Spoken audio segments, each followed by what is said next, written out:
राधे राधे दोस्तों। तो प्रिय दर्शकों, आप सभी को मकर संक्रांति की ढेरों शुभकामनाएं।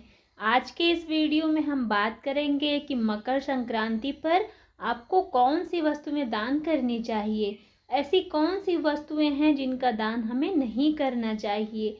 वो कौन से विशेष 14 दान हैं जो मकर संक्रांति पर सर्वाधिक कल्याणकारी कहे गए हैं।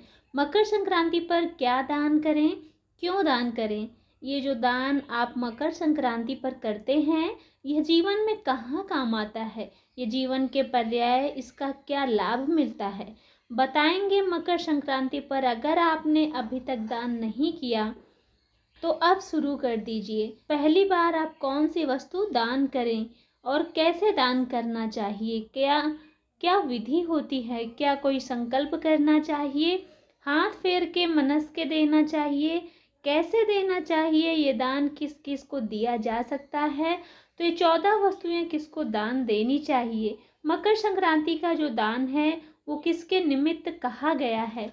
इस प्रकार से संपूर्ण जानकारी मकर संक्रांति पर किए जाने वाले दान, पुण्य और 14 वस्तुओं से संबंधित विशेष दान के बारे में इस वीडियो के माध्यम से प्रदान की जाएगी।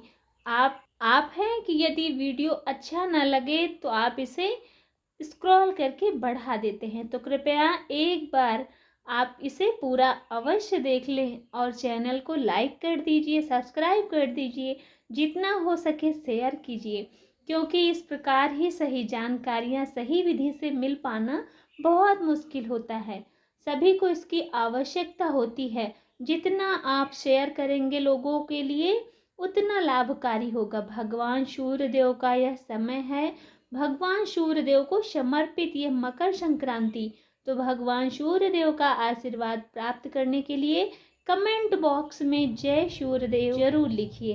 तो अब हम बात करेंगे कि हमें कौन सा दान करना चाहिए और किस तिथि और किस विधि से करना चाहिए, क्या नियम है, क्या गलती नहीं करनी है। यदि आप सभी व्रत और त्यौहार की सही शास्त्रीय जानकारी पाना चाहते हैं तो हमारे चैनल को सब्सक्राइब जरूर करें। अब हम बात करते हैं कि हमें दान कब, कैसे और किस विधि द्वारा मकर संक्रांति पर वो कौन सी 14 वस्तुएं हैं जो विशेष लाभकारी हैं। प्रिय दर्शकों, आप सभी जानते हैं कि जो मकर संक्रांति का पर्व है ये अनंत पुण्य प्राप्त करने वाला दिन है। ये अनंत धन की प्राप्ति कराता है, मनुष्य के कल्याण के लिए अत्यंत ही महत्वपूर्ण होता है। मकर संक्रांति का दिन इतना महत्वपूर्ण क्यों है और इसे मकर संक्रांति क्यों कहा जाता है। प्रिय दर्शकों, आप जानते हैं कि सूर्यदेव जो हैं चलायमान ग्रह हैं, अर्थात वो सदा चलते रहते हैं, निरंतर चलते रहते हैं। उनका रथ कभी नहीं थमता, ना ही रुकता है। इस प्रकार 12 महीने वो लगातार चलते हैं और एक महीने एक राशि में गोचर करते हैं, विचरण करते हैं। अर्थात 12 राशियां जो है ना, वह वायुमंडल हमारे चारों तरफ घूमता है। अब सूर्यदेव लगातार जब घूम रहे होते हैं तो एक एक महीना एक एक राशि से गोचर करते हैं, अर्थात एक राशि से निकलकर दूसरी राशि में जाने में उनको एक महीना लगता है और ऐसे 12 राशियों में 12 महीने वो भ्रमण करते हैं। तो इस प्रकार से संक्रांतियां जो प्रति माह आती हैं, हर एक महीने एक संक्रांति होती है। वो संक्रांति उस राशि के नाम से जानी जाती है जिस राशि में सूर्यदेव प्रवेश करते हैं। तो अब हम 14 जनवरी को जब सूर्यदेव मकर राशि में प्रवेश करेंगे, अभी धनु राशि में चल रहे थे, सूर्यदेव उनका गोचर धनु राशि में है जो 16 दिसंबर से हुआ है, जब से खर मास की शुरुआत हुई है। धनु राशि से निकलकर जब मकर राशि में प्रवेश करेंगे 14 जनवरी को, तो वो मकर संक्रांति कहलाएगी। अब प्रश्न उठता है कि मकर संक्रांति प्रति माह आती है। अब प्रश्न उठता है कि संक्रांति तो प्रति माह आती है, तो ये मकर संक्रांति में ऐसा क्या है। शास्त्र कहते हैं जो मकर संक्रांति होती है ना, इसे सूर्यदेव उत्तरायण होते हैं, अर्थात सभी सूर्यदेव का जो रथ है वो दक्षिण दिशा की ओर जा रहा था। 6 महीने सूर्य देव दक्षिणायन हो रहते हैं और 6 महीना उत्तरायण होते हैं। जबकि संक्रांति आती है उस दिन सूर्यदेव उत्तरायण होते हैं, अर्थात जो उत्तर की ओर गमन करना आरंभ करते हैं। और जब सूर्यदेव उत्तर की ओर गमन करते हैं तो सबसे मांगलिक और शुभ योग बनते हैं, उत्तम योग बन जाते हैं। इसलिए उत्तम योग में जब कोई वस्तु हम दान करते हैं तो उसका जो पुण्य होता है वो हमें कई हजारों गुना अधिक प्राप्त होता है। तो संक्रांतियाँ तो सभी महत्वपूर्ण होती हैं और आपको समय समय पर बताया भी गया है कि ये संक्रांति है, इस पर इतना पुण्य है, इस पर इतना पुण्य है, क्योंकि ये उत्तरायण की संक्रांति है तो उसका सर्वाधिक पुण्य शास्त्रों में कहा गया है। संक्रांतियों का पुण्य तो बहुत महत्वपूर्ण होता है। जब उत्तरायण की ओर संक्रांति होती है, जिसे मकर संक्रांति कहते हैं, उस समय जो योग बनते हैं वो सर्वाधिक शुभ और मांगलिक होते हैं, सबसे प्रभावशाली होते हैं उस समय। इसलिए उस दिन जो भी आप दान पुण्य करते हैं वो सब अक्षय फलदायी माना जाता है, अनंत फलदायी होता है। उसकी तुलना किसी और दान से नहीं की जा सकती। इसलिए मकर संक्रांति पर आपको अवश्य दान देना चाहिए। मकर संक्रांति पर आपको उत्तम कर्म अवश्य करने चाहिए। तो मकर संक्रांति में एक छोटा सा दान भी आपको साधारण दिन में सोने के दान के बराबर का फल दे सकता है। इतना फल है मकर संक्रांति का। उस दिन जो भी वस्तु आप दान करेंगे उससे पुण्य की जो प्राप्ति होती है वो कई हजार गुना अधिक फलदायी होती है। तो प्रश्न उठता है कि हमें मकर संक्रांति पर क्या दान करना चाहिए, ये पुण्यदायी है और क्यों दान करना चाहिए। मकर संक्रांति पर दान क्यों करना चाहिए, ये पुण्यदायी है, यह तो ठीक है, लेकिन ये दान हमें हमारे कब काम आता है।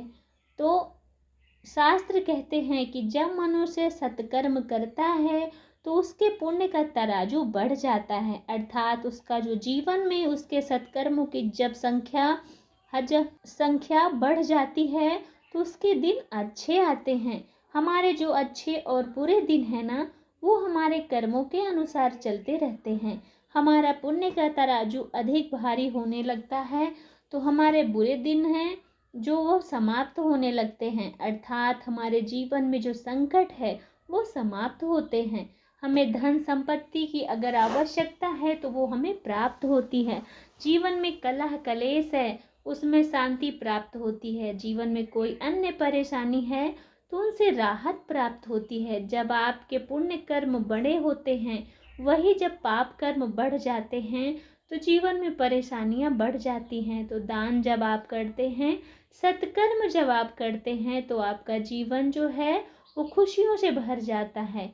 ये तो लाभ है। इसी जीवन में दूसरा इसका जो भी लाभ है वो हमारे संसार से जाने के बाद भी हमें मिलता है। गरुड़ पुराण कहता है कि जो आप दान करते हैं ये सब दान पारलौकिक है, इससे आपकी सहायता होती है। जब प्राणी अपनी देह त्यागता है, आत्मा शरीर से निकल के परलोक में जाती है तो उसका जो मार्ग होता है ना वो बड़ा कठिन होता है। वहाँ ये सब दान पुण्य आपके काम आते हैं। यदि आपने ये वस्तुएं दान की हैं तो ये सारी सुविधाएं आपको उस मार्ग पर मिलती हैं और फिर आपका जो मार्ग है उसे बिताना सरल हो जाता है। जैसे उदाहरण के लिए है अटिल मार्ग, जटिल मार्ग है। उदाहरण के लिए बहुत ही जटिल मार्ग है, कंकड़ पत्थर उस पर बहुत अधिक हैं, बहुत कांटे हैं, बहुत विकराल जंगल है, कैसे पार करेंगे। अगर आपने जूता दान किया होगा तो उपदान दिया होगा तो आपको बड़ी आसानी से राह पार कराने में सहायता करेगा। मकर संक्रांति पर तो दान करना चाहिए क्योंकि इस दिन छोटा सा दान अधिक पुण्य देता है। इसलिए मैं कहती हूँ कि संक्रांति के पर्व को हाथ से न जाने दीजिए।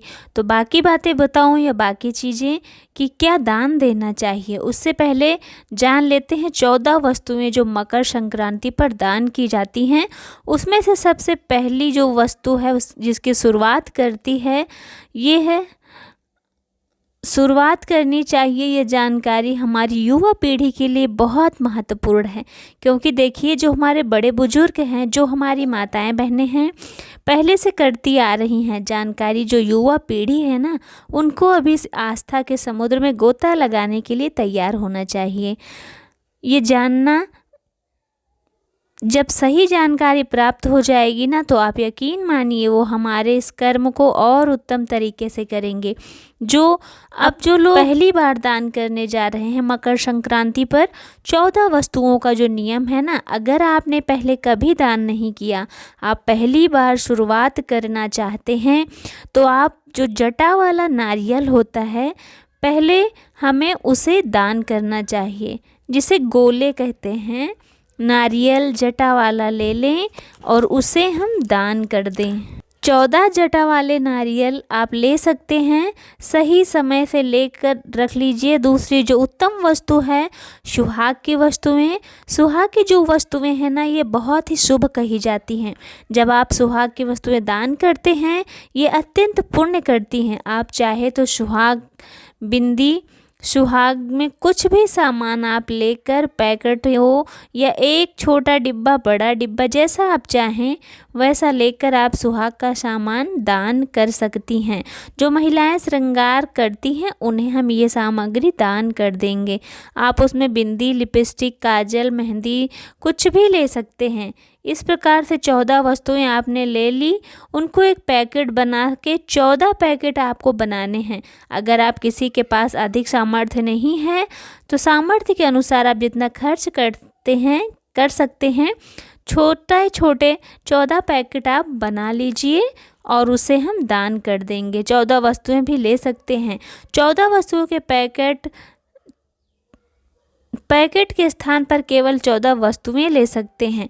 14 बिंदी के पत्ते ले सकते हैं, या अन्य जो भी आप सामग्री, छोटी सी छोटी मेहंदी या चूड़ियाँ, जो भी आप दान करना चाहें वो आप ले सकते हैं। पैकेट ना बना पाएँ तो आप एक एक बिंदी के पत्ते भी दान कर सकते हैं। ये सुहाग वैसे तो जो परिवार की महिलाएं होती हैं, आप उन्हें दान कर सकते हैं। जेठानियाँ, सास, ननद, अगर कोई नहीं है तो आपका जो आस पड़ोस की महिलाएं हैं, जिनसे आप रोज़ मिलते हैं, आप उन्हें दान कर सकते हैं। ये 14 वस्तुएं सुहागन महिलाओं को भी दे सकते हैं। गरुड़ पुराण कहता है कि सुहाग की वस्तुओं को जितना अधिक बांटा जाता है, सुहाग उतना ही उत्तम होता है और मजबूत रहता है। लंबे समय तक आपका दाम्पत्य जीवन सुखमय व्यतीत होता है। इसलिए सुहाग की वस्तुओं को बर्तन में आप कटोरी, ग्लास या जो भी जितना सामर्थ्य है आप में, आप उतने अपने सामर्थ्य के अनुसार दान कर सकते हैं। चाहे तो आप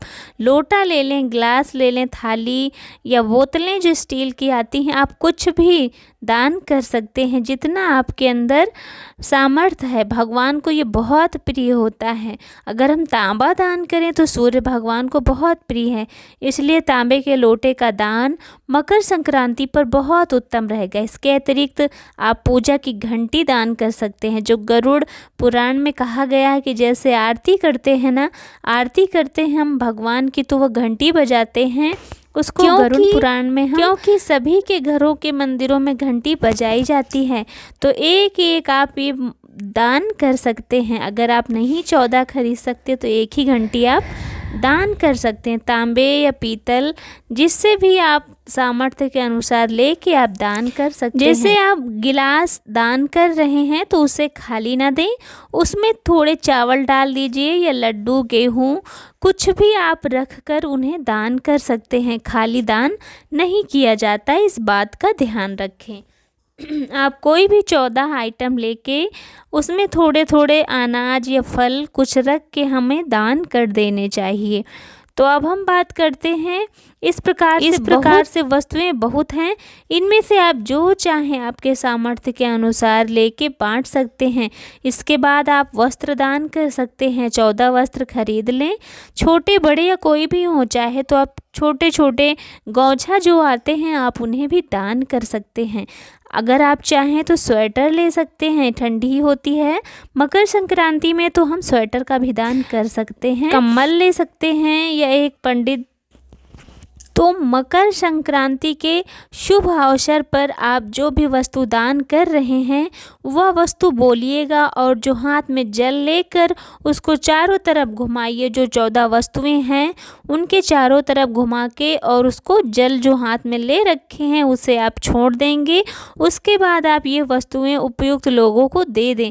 जो 14 लोग हैं आप जिनका भी चुनाव आपने किया है किन किन को देना है जो आप दे दीजिएगा। इसके अतिरिक्त एक प्रक्रिया है जो हमारे घरों में माताएं करती हैं। आइए कि अगर आप संकल्प इस प्रकार से करें, ना कर पाए तो सीधे हाथ में जल लेकर आप वो जल घुमाकर चारों तरफ वस्तुओं से पल्लू में उसे अवश्य घुमा करके वस्तु के उसे जल को साइड में छोड़ देना है। इस तरह से हम संकल्प कर लेते हैं 14 वस्तुओं के और उसके बाद छोड़ दीजिएगा नमस्कार करके और आप फिर वो वस्तुएं दान करें, क्योंकि संकल्प करके जो वस्तुएं दान की जाती हैं उनका फल हमें 100% मिलता है। तो मकर संक्रांति के शुभ अवसर पर आप जो भी वस्तु दान कर रहे हैं वह वस्तु बोलिएगा और जो हाथ में जल लेकर उसको चारों तरफ घुमाइए। जो 14 वस्तुएं हैं उनके चारों तरफ घुमा के और उसको जल जो हाथ में ले रखे हैं उसे आप छोड़ देंगे। उसके बाद आप ये वस्तुएं उपयुक्त लोगों को दे दें। जो 14 लोग हैं आप जिनका भी चुनाव आपने किया है किन किन को देना है जो आप दे दीजिएगा। इसके अतिरिक्त एक प्रक्रिया है जो हमारे घरों में माताएं करती हैं।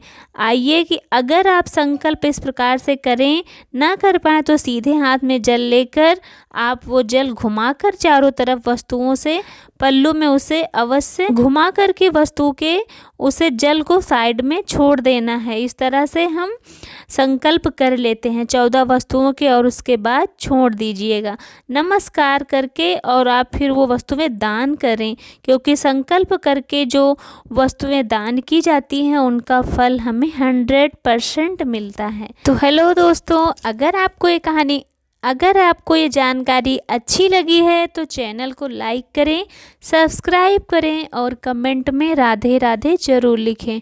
मिलते हैं नेक्स्ट वीडियो के साथ, तब तक के लिए राधे राधे दोस्तों।